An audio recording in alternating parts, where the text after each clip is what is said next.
Hai, saya Dr. Maliki. Jangan lupa ikuti video-video saya dan jangan lupa like and subscribe. Jom layan. Assalamualaikum warahmatullahi wabarakatuh dan salam sejahtera.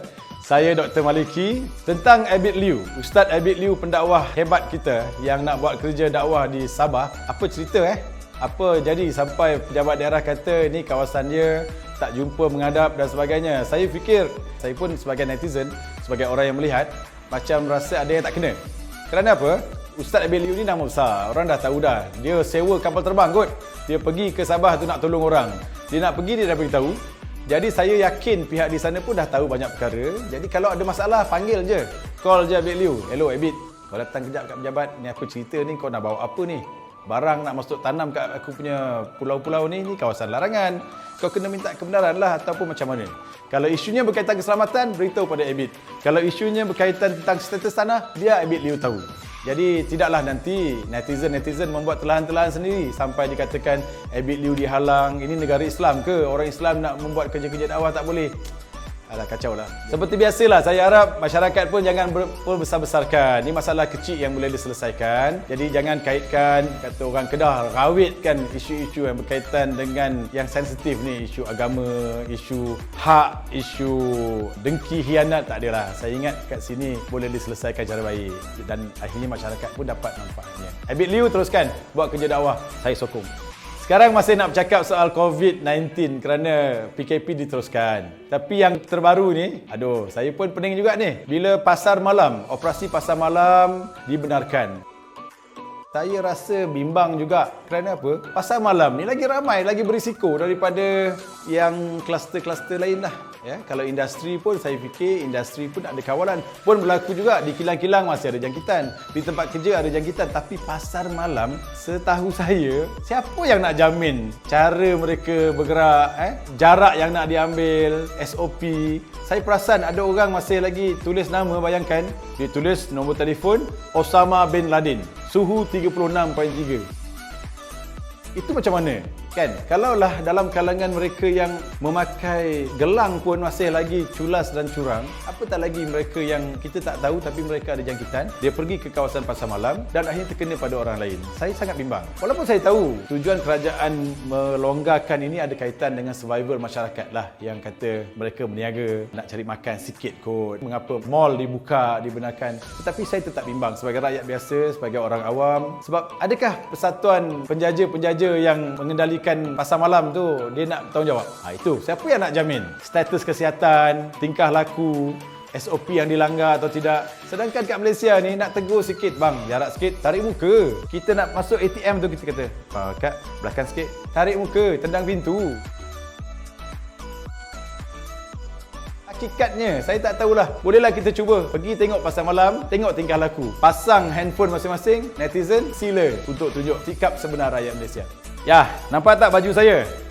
Ini seladang. Ya, selamat tahun baru seladang 2021. Satu benda saya agak rasa lucu, kelakar punya juga. Bila ada SOP yang memberitahu SOP menyambut tahun baru Cina 2021. Yang pertama, makan besar. Syaratnya dengan keluarga sendiri dalam rumah sendiri.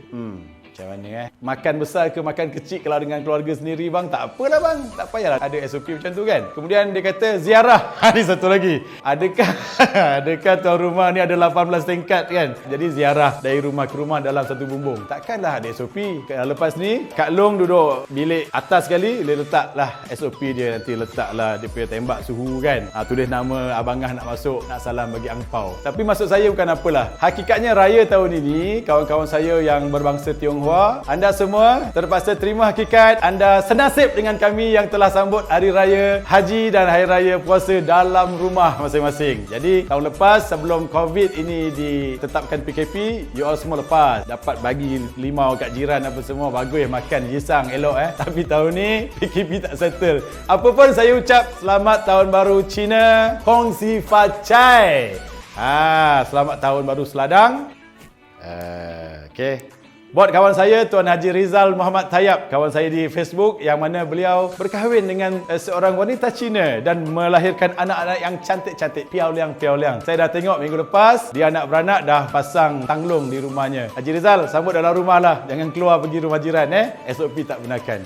Saya terus nak terbang sekejap lah ke negara Asia Tenggara iaitu Myanmar. Saya terkejut dan berasa sangat duka cita dengan apa yang berlaku di Myanmar ini. Sangat mengejutkan setelah hampir lebih 8 tahun negara ini, rakyat Myanmar menikmati demokrasi setelah keluar daripada cengkaman junta tentera. Mereka dah ada pilihan raya, dah ada parti politik, dah ada pemimpin yang diterima. Walaupun suasana di Myanmar bukanlah yang terlalu baik dari segi demokrasinya, namun kita gembira kerana proses demokrasi dibuat dengan baik. Tetapi entah macam mana, kabarnya junta tentera ini telah membuat satu peristiharan darurat selama setahun. Tapi bezanya darurat dengan Malaysia, Malaysia cuma darurat dari segi pentadbiran. Tapi di sini Perdana Menteri je tak tahu kat mana sekarang. Dengannya ada dalam rumah dikurung, menteri-menteri yang lain pun tak tahu di mana. Parlimen memang digantung dan dikatakan junta tentera ini menggunakan alasan masalah kerajaan Myanmar tidak boleh lagi mengawal negara ini dengan COVID, dengan ekonomi yang teruk. Sebenarnya pesan saya kepada junta tentera Myanmar ini, masalah negara susah kerana COVID dan ekonomi bukan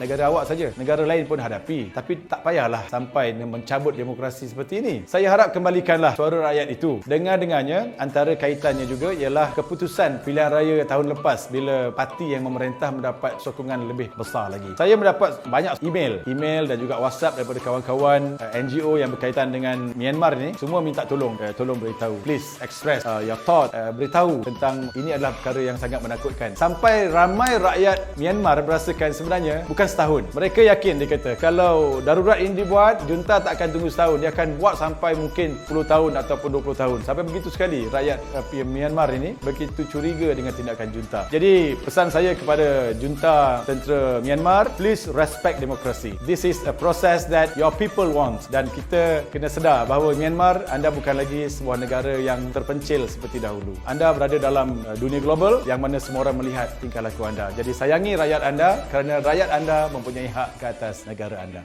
Sekali lagi saya nak terbang ke Amerika Syarikat dan sekali lagi saya nak puji Presiden Joe Biden kerana telah membatalkan deklarasi Presiden yang terdahulu terhadap imigran-imigran, yang mana antara undang-undang dia yang begitu keras menghalang pertemuan dan memisahkan antara keluarga dengan anak-anak yang terpisah kerana undang-undang immigration yang sangat ketat. Dan difahamkan ada ramai ahli keluarga yang terpisah dengan ibu bapa masing-masing kerana ibu bapa berada di tempat lain, mereka tak terjaga sampai mereka gelandangan dan sebagainya selama hampir 4 tahun panjang pentadbiran Donald Trump.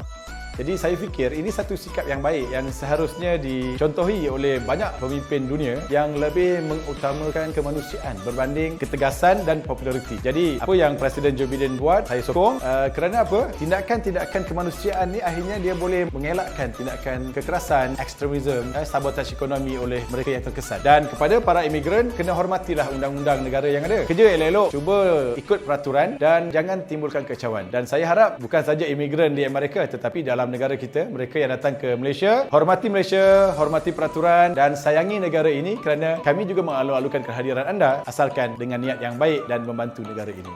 Terima kasih kerana masih mengikuti siaran Dr. Maliki. Dr. Maliki akan sentiasa bersama anda. Jangan lupa like, share and subscribe dan insya-Allah kita akan terus mengupas apa-apa isu pada masa depan. Assalamualaikum. Adios. Terima kasih.